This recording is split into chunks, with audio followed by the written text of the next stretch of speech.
الحمد لله كفى وسلام على عباده الذين اصطفى أما بعد. قال الله تبارك وتعالى في كلامه المجيد والفرقان الحميد بعد أعوذ بالله من الشيطان الرجيم بسم الله الرحمن الرحيم. وعباد الرحمن الذين يمشون على الأرض هونا وإذا خاطبهم الجاهلون قالوا سلاما والذين يبيتون لربهم سجدا وقياما والذين يقولون ربنا اصرف عنا عذاب جهنم إن عذابها كان غراما إنها ساءت مستقرا ومقاما والذين إذا أنفقوا لم يسرفوا ولم يقتروا وكان بين ذلك قواما والذين لا يدعون مع الله إلها آخر ولا يقتلون النفس التي حرم الله إلا بالحق ولا يزنون ومن يفعل ذلك يلقى أثاما يضاعف له العذاب يوم القيامة ويخلد فيه مهانا إلا من تاب وآمن وعمل عملا صالحا فأولئك يبدل الله سيئاتهم حسنات وكان الله غفورا رحيما ومن تاب وعمل صالحا فإنه يتوب إلى الله متابا والذين لا يشهدون الزور وإذا مروا باللغو مروا كراما والذين إذا ذكروا بآيات ربهم لم يخروا عليها صميا وعميانا والذين يقولون ربنا هب لنا من أزواجنا وذرياتنا قرة أعين واجعلنا للمتقين إماما أولئك يجزون الغرفة بما صبروا ويلقون فيها تحية وسلاما خالدين فيها حسنت مستقرا ومقاما. سبحان ربك رب العزة عما يصفون وسلام على المرسلين والحمد لله رب العالمين. اللهم صل على سيدنا محمد وعلى آل سيدنا محمد بارك وسلم. اللهم صل على سيدنا محمد وعلى آل سيدنا محمد بارك وسلم. اللهم صل على سيدنا محمد وعلى آل سيدنا محمد بارك وسلم. معزز سامعین کرام، ملت اسلامیہ کے عزیز نوجوانوں، بزرگان ملت، سورۃ الفرقان آیت نمبر 63 سے 74 تک یہ آیتیں آپ حضرات کے روبرو تلاوت کی گئی. ان آیات میں اللہ تبارک و تعالی عباد الرحمن یعنی رحمان کے بندوں کی صفات کو ذکر فرما رہے ہیں کہ رحمان کے بندے کیسے ہوتے ہیں، ان کے اندر کیا کوالٹیز ہوتی ہیں، کیا صفات ہوتی ہیں. سب سے پہلی چیز، ایک بندے کو ہم دنیاوی زندگی میں دیکھتے ہیں، اگر اس کو کسی منتری سنتری کسی بڑے کی نسبت حاصل ہو جائے، کوئی بڑا آدمی کسی کے بارے میں کہہ دے کہ یہ میرا بندہ ہے، میرا جانکار ہے، میرا چہیتا ہے، میرا معتمد ہے، مجھے اس پر اعتماد ہے، بھروسہ ہے، تو اس آدمی کی حیثیت، پوزیشن بدل جاتی ہے. لوگ اس کو الگ نگاہ سے دیکھنے لگ جاتے ہیں. اس کے ساتھ وہ معاملہ نہیں کیا جاتا وہ جو ایک عام بندے کے ساتھ کیا جاتا ہے. الگ برتاؤ رکھا جاتا ہے، الگ سلوک رکھا جاتا ہے. اس کو نہ چھیڑو، اس کو تکلیف نہ دو. اور ہماری زبان میں، مادری اور گاؤٹی زبان میں، اس کے نعت کو مت لوگو، کیونکہ یہ بڑے بندے کا چہیتا ہے، معتمد ہے، اعتماد کیا ہوا ہے، جانکار ہے. اس کو تکلیف دیں گے تو وہ بڑا ہم کو چھوڑے گا نہیں. یہ ماحول. تو عباد الرحمن، رحمان کے بندے، اللہ نے اپنی طرف نسبت کی ہے ان بندوں کی کہ یہ میرے بندے ہیں، یہ رحمان کے بندے ہیں. تو تصور کیجئے، رب العالمین نے جس بندے کو اپنی طرف منسوب کیا ہو، اور خالق کائنات نے جس کو اپنی طرف منسوب کر کے بلایا ہو، اس کی حیثیت دنیا اور آخرت میں کیا ہوگی، اور اللہ کی نگاہ میں کیا ہوگی. ان صفات کو حاصل کرنے والے کی حیثیت اللہ تبارک و تعالیٰ کی نگاہ میں کیا ہوگی، اس کا اندازہ لگائیے. اور جو صفتیں ذکر کی گئی ہیں، ہم ایمان والے ہیں، ہم مسلمان ہیں، اور ہم میں سے ہر بندہ چاہتا ہے کہ وہ عباد الرحمان بن جائے، رحمان کا بندہ بن جائے۔ اللہ کا بندہ کون کون بننا چاہتا ہے؟ اگر یہ پوچھا جائے تو کوئی ایک بندہ ایسا نہیں ہوگا جو ہاتھ نہ اٹھا لے، جو یہ نہ عزم کر لے کہ میں اللہ کا بندہ بننا نہیں چاہتا۔ سب چاہتے ہیں، بس ضرورت ہے کہ ان کوالٹیز کو اپنے اندر پیدا کریں جو ذکر کی گئی ہے قرآن عظیم الشان میں۔ سورۃ الفرقان آیت نمبر 63 میں اللہ تبارک و تعالی ارشاد فرما رہے ہیں وَعِبَادُ الرَّحْمَنِ الَّذِينَ يَمْشُونَ عَلَى الْأَرْضِ هَوْنًا وَإِذَا خَاطَبَهُمُ الْجَاهِلُونَ قَالُوا سَلَامًا۔ اور رحمان کے بندے وہ ہیں جو زمین پر عاجزی سے چلتے ہیں، اور جب جاہل لوگ ان سے جاہلانہ خطاب کرتے ہیں تو وہ سلامتی کے بات کہتے ہیں، یعنی ان کی بد کلامی اور گالی گفتار کا جواب بلے الفاظ میں دینے کے بجائے شریفانہ انداز میں دیتے ہیں۔ یہ پہلی صفت، طبیعت کے اندر انکساری، عاجزی، تکبر سے پاک، اپنی شیخی بگھارنے سے پاک، عاجز بندہ بن کر رہنا ہے۔ جاہل وصف ہوتے ہیں، ہمیشہ جھک کے چلتے ہیں، سراہی سرنگوں ہو کر بھرا کرتی ہے پیمانہ۔ اور تواضع کا طریقہ سیکھ لو لوگوں سراہی سے، کہ جاری فیض بھی ہے اور جھکی جاتی ہے گردن بھی۔ عاجز بن کے رہتے ہیں، متواضع بن کے رہتے ہیں رحمان کے بندے۔ اکڑ نہیں ہوتی ان کی طبیعت میں، کبر نہیں ہوتا، بڑکپن نہیں ہوتا، شیخی نہیں بگاڑتے، اپنے کو بڑا نہیں بتاتے، عاجز بن کے رہتے ہیں۔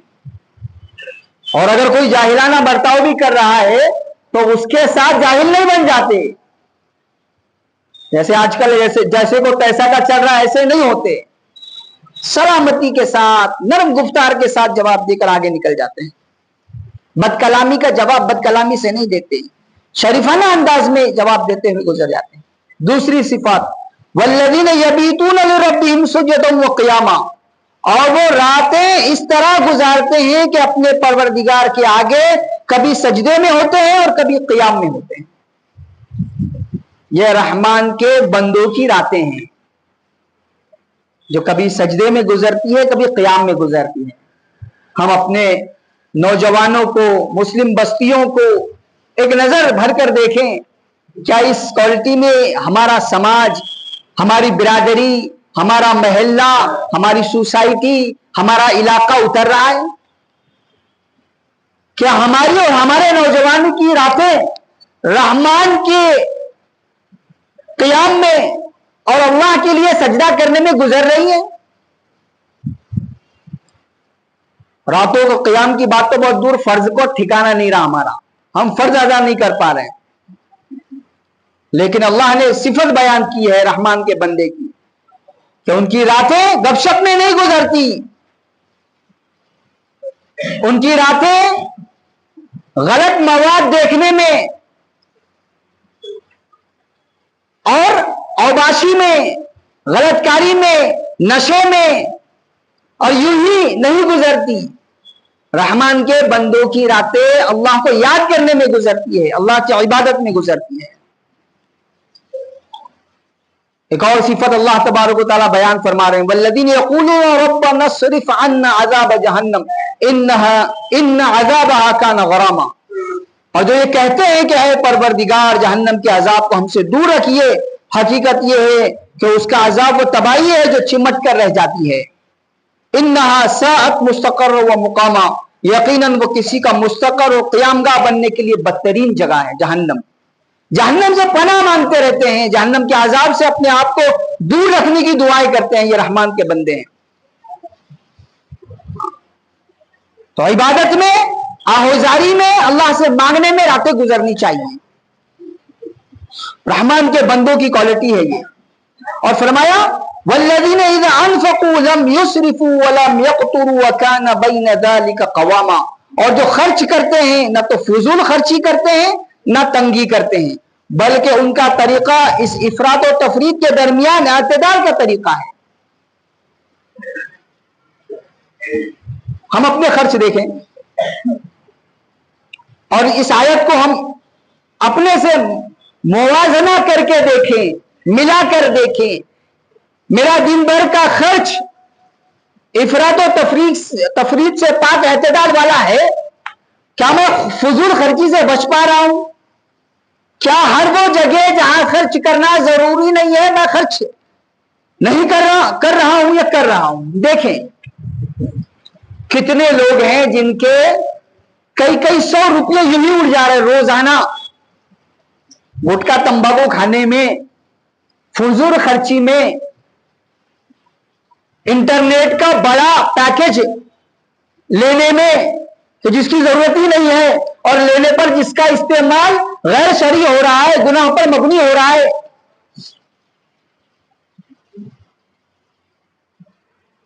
گھر کے اخراجات میں دیکھیں کہ کہاں کتنا خرچ کرنا چاہیے اور کتنا کر رہے ہیں. افراط و تفریط سے پاک اعتدال والا خرچ رحمان کے بندوں کا ہوتا ہے. اور اللہ تبارک و تعالی ارشاد فرما رہے ہیں والذین لا يدعون مع اللہ الہا آخر ولا يقتلون النفس التي حرم الله الا بالحق ولا يزنون ومن يفعل ذلك يلقى اثاما. اور اللہ کے ساتھ کسی بھی دوسرے معبود کی عبادت نہیں کرتے, اور جس جان کو اللہ نے حرمت بخشی ہے اسے ناحق قتل نہیں کرتے, اور نہ وہ زنا کرتے ہیں, اور جو شخص بھی یہ کام کرے گا اسے اپنے گناہ کے وبال کا سامنا کرنا پڑے گا. نہ شرک کرتے ہیں نہ زنا کرتے ہیں, یہ رحمان کے بندے کی صفت ہے. شرک اللہ کے ذات و صفات میں کسی کو شریک ٹھہرانا, کسی کو شامل کرنا, چاہے وہ عملی اعتبار سے ہو یا ذہنی اعتبار سے ہو.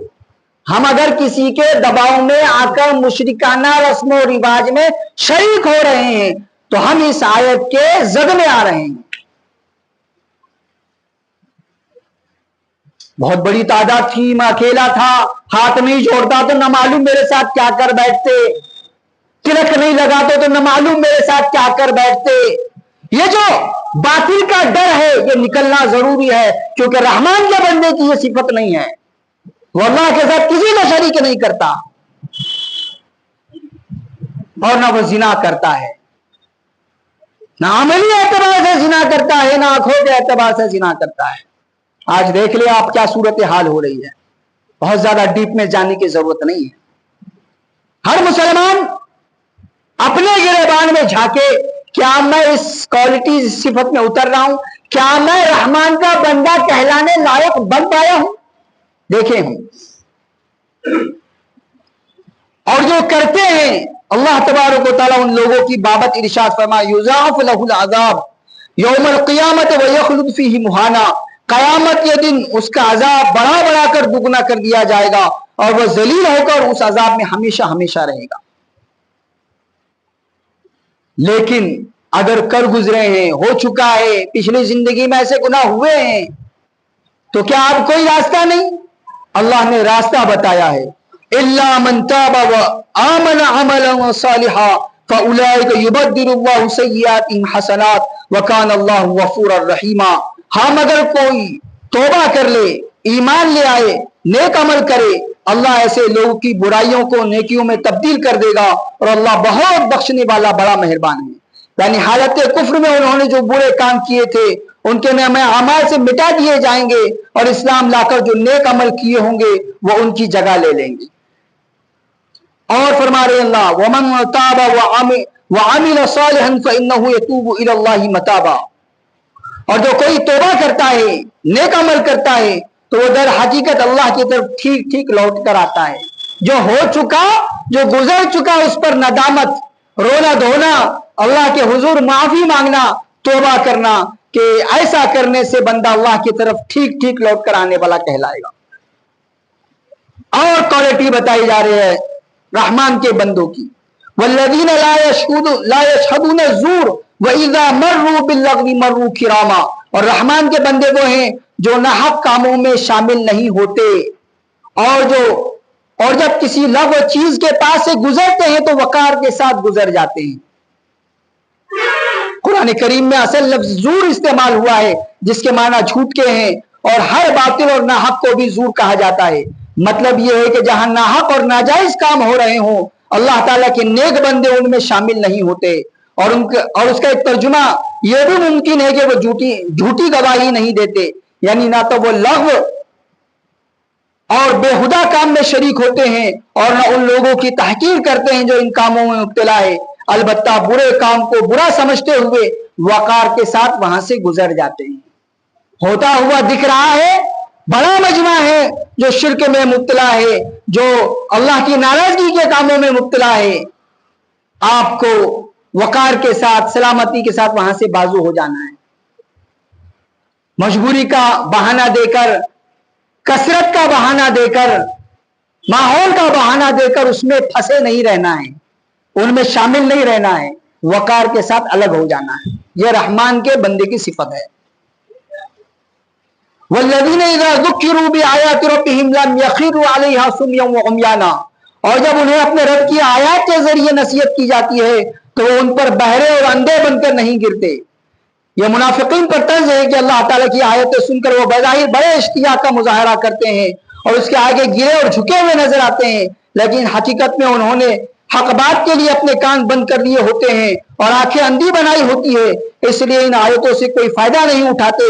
اس کے برعکس اللہ کے نیک بندے ان آیات کا شوق سے استقبال کرتے ہیں اور اس کے مضامین کو توجہ سے سنتے ہیں، اور جن حقائق کی طرف وہ توجہ دلاتی ہے انہیں کھلی آنکھوں سے سمجھتے ہیں اور محسوس کرنے کی پوری کوشش کرتے ہیں۔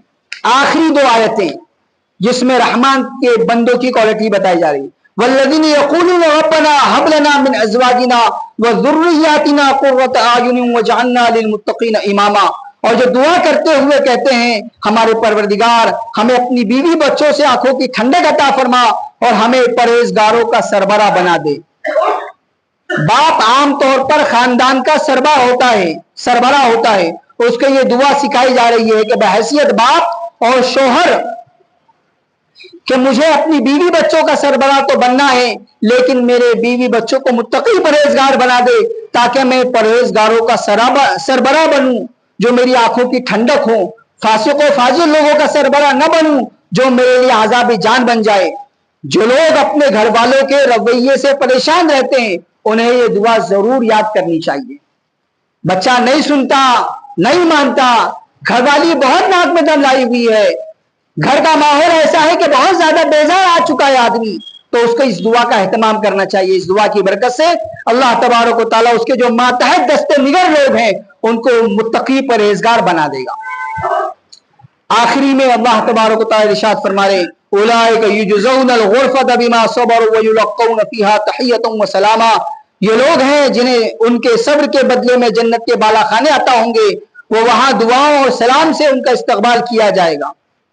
خالدین فیہا حسنت مستقر و مقامہ، اور وہاں ہمیشہ زندہ رہیں گے، جس کا مستقر اور قیام گاہ بننے کے لیے وہ بہترین جگہ ہے۔ بدترین جگہ بھی بتا دی جہنم اور بہترین جگہ بھی بتا دی جنت۔ تو عباد الرحمن کی یہ صفات ہیں جس کے بدلے میں ان کو جنت ملنے والی ہے، تو ہمیں ان صفات کو، ان کوالٹیز کو اپنے اندر پیدا کرنے کی ضرورت ہے۔ اللہ تبارک و تعالیٰ کے سننے سے زیادہ عمل کی توفیق عطا فرمائے۔ وآخر دعوانا الحمدللہ رب العالمین والصلاة والسلام علی سید الانبیاء والمرسلین صلی اللہ تعالی علیہ وسلم۔